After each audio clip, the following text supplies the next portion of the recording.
Hey, muy buenas noches amigos, estamos aquí en Noche sin Dormir volumen 3. En esta noche abordaremos cosas históricas, uno que otro personaje histórico.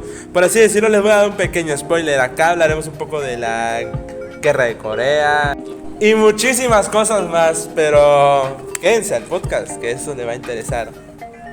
Pero para esto invité a unos amigos para no sentirme solo, así que pues voy a presentar a cada uno de ellos. Hola, soy Zair. Hey, muy buenas a todos, ¿cómo están? Soy Oscar. Buenas tardes, soy Néstor. Me presento, soy Alejandro. Soy Dana. Y su anfitrión aquí, Jesús Emanuela Rodríguez, para servirles. Hey, ¿qué onda? ¿Cómo están? Yo soy Zair y les voy a platicar algo que suena medio serio. Pero no se me asusten, que les voy a dar a entender con calma y bien dirigido, como cuando te explican con peras y manzanas. Vamos a hablar del desarrollo de la guerra de Corea, que aunque pasó hace muchos años, en 1950 para ser exactos, sigue siendo súper importante. Es como cuando dos hermanos se pelean tan fuerte que hasta los vecinos terminan metidos, y nadie puede olvidarlo. Entonces, imagínate esto. Corea era como una casa grande donde vivía una sola familia, pero después de una gran pelea, la Segunda Guerra Mundial, los papás de esa casa, que en este caso era Japón y las potencias ganadoras, se separaron y dejaron a los hijos divididos. Uno de esos hijos se fue con su tío de ideas comunistas, que en este caso era la Unión Soviética, y se quedó en el norte, y el otro hijo se fue con su tía democrática, Estados Unidos, y se quedó en el sur. Y para no cruzarse pusieron una línea en medio del patio, el paralelo 38. Pero claro, eso no iba a durar mucho. Un buen día el hijo del norte dijo: ¿y si mejor vuelvo a unir toda la casa, pero a mi modo? Y ¡pum! En 1950 Corea del Norte invade Corea del Sur. Literal, cruzan la línea y empiezan a avanzar con todo. Tomaron ciudades rapidísimo como si jugaran Risk, con toda la suerte del mundo. De hecho, tomaron Seúl, la capital, en solo 3 días. Imagínate que alguien llega a tu casa en menos de una semana y se la adueña. Así de cañón fue. Obviamente Corea del Sur pidió ayuda y entonces, como en las películas, entró el escuadrón de rescate. En este caso pues eran las Naciones Unidas, pero sobre todo Estados Unidos. Mandaron tropas dirigidas por un general bien famoso, Douglas MacArthur. Este cuate hizo una jugada súper arriesgada, como de ajedrez nivel experto. Atacó por un lugar inesperado, una ciudad costera llamada Incheon. Este fue un movimiento que nadie vio venir y con eso lograron recuperar terreno, hasta empujar a los del norte casi hasta la frontera con China. Y aquí es donde entra otro personaje, China. Vio que los soldados de Estados Unidos ya estaban pegaditos a su frontera y dijo: no, esto ya no me gusta. Así que China mandó un montón de soldados como si fueran de una ola gigante, y así esa ola empujó de regreso a los del sur y a las fuerzas de la ONU.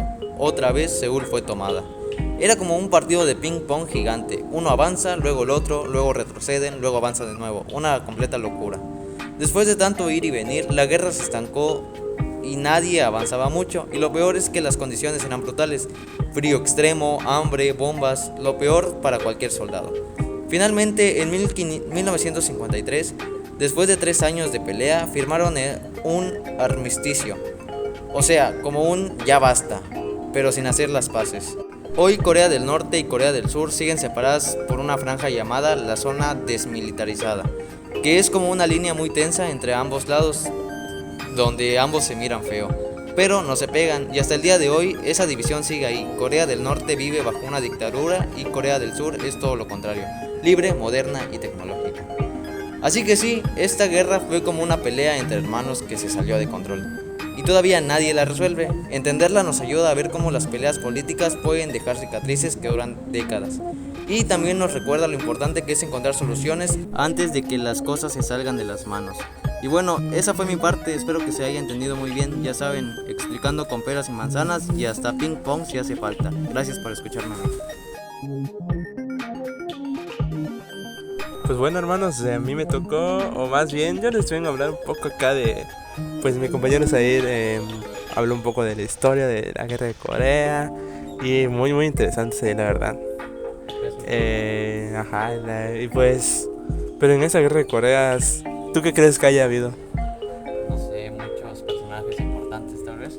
Pues sí hermano, entonces yo tengo, o más bien te voy a platicar un poco de esos personajes importantísimos que están involucrados en la guerra de Corea.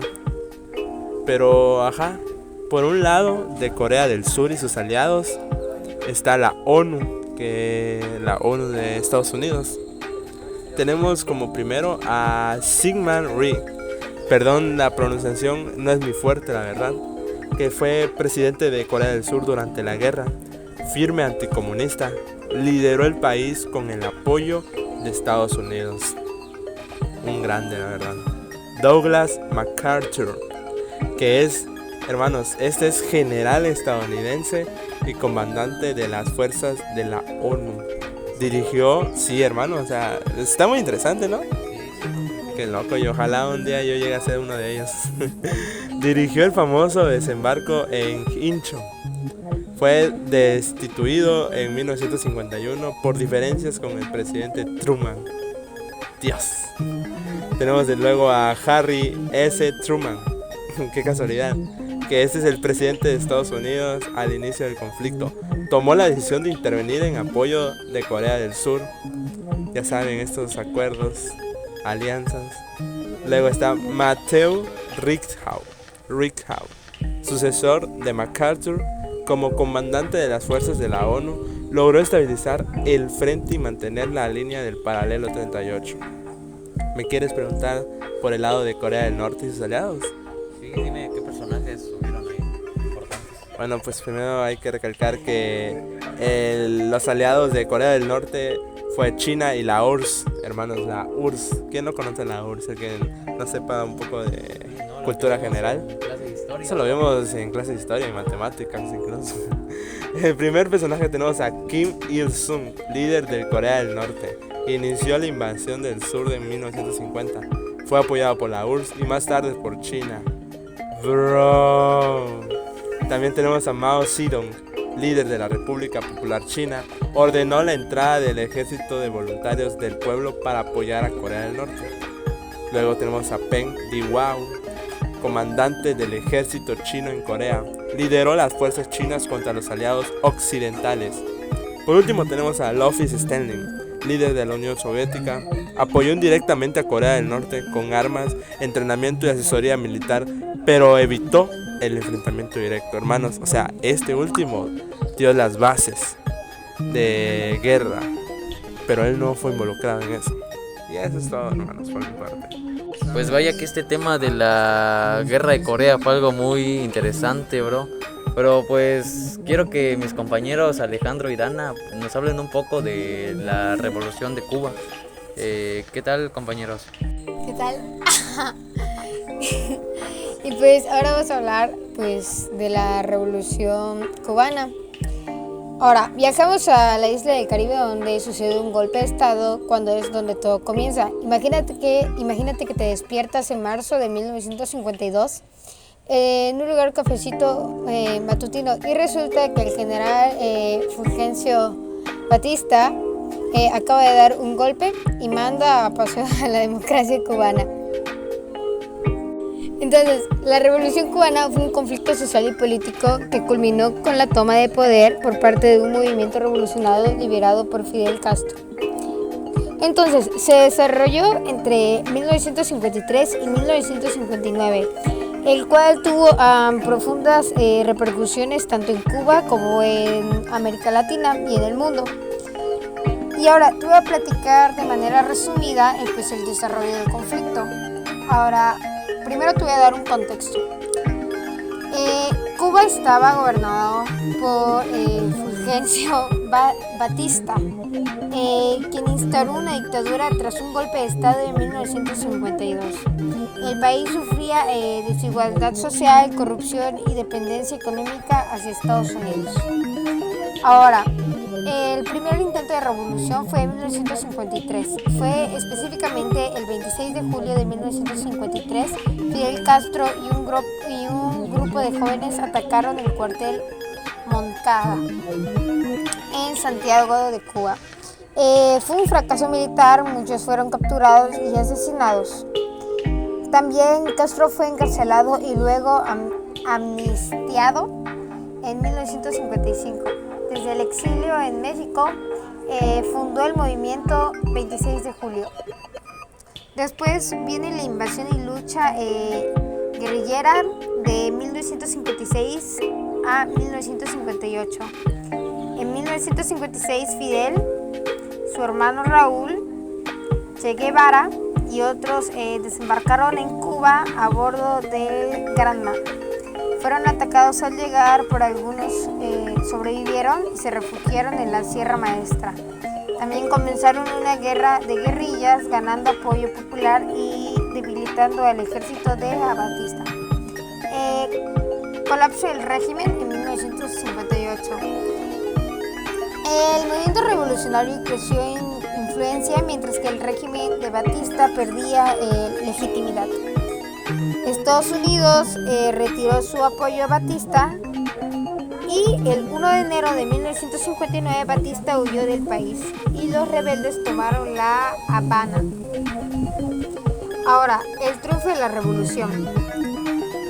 Fidel Castro asumió el poder empleando reformas profundas como la nacionalización de empresas, la reforma agraria y el alfabetización. La revolución se radicalizó y se alineó con la URSS, desatando tensiones con Estados Unidos, como la crisis de los misiles en 1960. Ahora yo les hablaré sobre los personajes importantes de la Revolución Cubana. Como el principal tenemos a Fidel Castro, que fue el líder de la revolución, fue el comandante del ejército rebelde y se convirtió en el primer ministro y luego en presidente de Cuba. También tenemos a Ernesto Guevara. ¿Cómo que Guevara, hermano? Se dice Guevara. Que fue médico y figura icónica de la revolución. Tenemos a Camilo Cienfuegos, otro comandante destacado del ejército rebelde, conocido por su valentía y liderazgo. También tenemos a Raúl Castro, hermano de Fidel Castro. Fue líder clave en la revolución, ocupó varios cargos importantes en el gobierno cubano tras la victoria. Tenemos a Celia Sánchez, una de las pocas mujeres en oposición durante la revolución. Fue una importante organizadora y luchadora. Tenemos a Juan Almeida, comandante del ejército rebelde, conocido por su capacidad táctica y lealtad a Fidel. Y por último tenemos a Manuel Urrutia. Fue el primer presidente de Cuba después del triunfo de la revolución, aunque su mandato fue breve debido a tensiones políticas. Wow, hermano, pues sí que la revolución de Cuba fue un suceso muy importante y histórico, y más que histórico, muy interesante, ¿no? Pero pues quiero que ahora Oscar nos hable de un tema que al parecer a él le agrada mucho, ¿no? Dime, Oscar, ¿qué tema es? Pues sí, así es. No podemos dejar de tomar en cuenta los recuerdos de Vietnam. Así es, la guerra de Vietnam fue un conflicto militar que tuvo lugar entre 1955 y 1975 y enfrentó al gobierno de Vietnam del Sur, apoyado por Estados Unidos, contra las fuerzas revolucionarias comunistas de Vietnam del Norte. En 1954, Vietnam estaba dividido en dos territorios. En Vietnam del Norte gobernaba un líder comunista y en Vietnam del Sur se había establecido una república autoritaria liderada por el anticomunista Ngo Dinh Diem, que contaba con el apoyo de Estados Unidos. Fue ahí que los grupos comunistas de Vietnam del Sur se organizaron en guerrillas en el Frente de Liberación Nacional e iniciaron una lucha por la reunificación del país. El conflicto militar duró 20 años y tuvo diferentes etapas. Desde 1964, Estados Unidos intervino de manera directa en la guerra con el objetivo de detener el avance comunista. Sin embargo, en 1973 debió retirar sus tropas y, en 1975, las fuerzas comunistas ganaron definitivamente la contienda. Esto fue un hecho sin precedentes, puesto que la guerra de Vietnam constituyó una de las derrotas más importantes para Estados Unidos. En el marco de la Guerra Fría, Estados Unidos y la Unión Soviética competían por el control e influencia en el mundo a través de las guerras satelitales, pero sin enfrentarse de manera directa. La guerra de Vietnam fue muy criticada desde mediados de la década. La guerra de Vietnam Es un podcast muy La guerra de Vietnam fue muy criticada desde mediados de la década. La guerra de Vietnam fue muy criticada desde mediados de la década de 1960, a partir de que los medios de comunicación mostraran algunas de las masacres llevadas a cabo por los ejércitos. Se estima que durante el conflicto murieron cerca de 2 millones de civiles. ¿Lo puedes creer, Néstor? Sí, al parecer. Pero dejemos de un lado los hechos y hablemos de personas. Como Ho Chi Minh, del lado del norte, del lado comunista, que más de ser un líder político, era un símbolo de lucha por la independencia y la unificación. Y a su lado un general y un Gen Yap, un estratega brillante que dirigía campañas que harían temblar el ejército más poderoso del mundo. Del otro lado del sur, dirigido por Nguyen Diem, un líder autoritario y poco querido por su pueblo, derrocado en el año de 1963, en un golpe de complicidad con el ejército estadounidense. Luego vino Yomen Hu, quien gobernaría hasta el colapso del Vietnam del Sur. Pero por el lado de los Estados Unidos, hubieron varias presidencias, como John F. Kennedy enviando asesores militares, Lyndon B. Johnson, que tras un confuso incidente en el Golfo de Tonkin, escaló un conflicto de guerra abierta. Pero la guerra no iba bien, y con la ofensiva del Tet en 1968, el público estadounidense comenzó a dudar. Ahí donde entra Richard Nixon, que con su política de vietnamización comenzó a retirar tropas, mientras negociaba en secreto con el norte. El arquitecto de estas negociaciones fue Henry Kissinger. Su consejero de seguridad nacional en 1973 firmó un acuerdo de paz, pero no duró mucho. Con eso terminan las participaciones de la guerra de Vietnam. Pues vaya que estos 3 conflictos internacionales que vimos son muy importantes e históricos. Sí, como dice Oscar, fueron muy trascendentales. Esperamos que te hayas entretenido escuchando nuestro podcast Noches sin dormir. Noches sin dormir, volumen 3, y ya sabes, ¿esta noche podrás dormir?